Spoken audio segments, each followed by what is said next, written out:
बँकेतून जुन्या नोटा बदलून घेणाऱ्या नागरिकांच्या बोटांवर आता शाई लावण्यात येणार आहे। केंद्रीय अर्थ सचिव शक्तिकांत दास यांनी या संदर्भातली माहिती दिली। दिल्लीमध्ये आयोजित पत्रकार परिषदेत ते बोलत होते।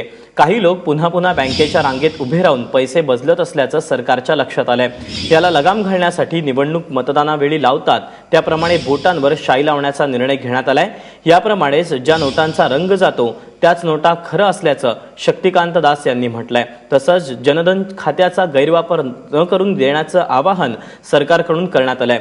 जनधन खात्यावर 50,000 रुपयांपेक्षा जास्त रक्कम जमा झाल्यास चौकशी होऊ शकते। जर जनधन खात्याचा गैरवापर झाल्याचं लक्षात आलं तर कारवाईचा इशारा सरकारकडून देण्यात आलाय। दिल्लीमध्ये आयोजित करण्यात आलेल्या पत्रकार परिषदेमध्ये वित्त सचिव शक्तिकांत दास यांनी विविध मुद्द्यांवर काय भाष्य केलंय पाहूया।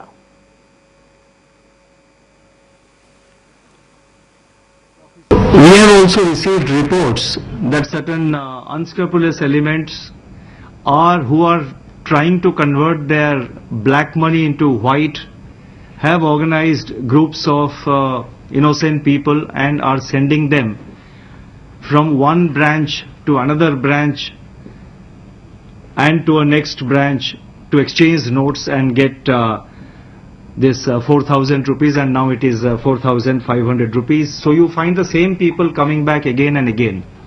To prevent such kind of misuse, it has been decided that government would resolve, the branches of banks would take resort to use of indelible ink marks for disbursement of cash. Indelible ink जो है आज से major cities में आज से वो शुरू हो जाएगा।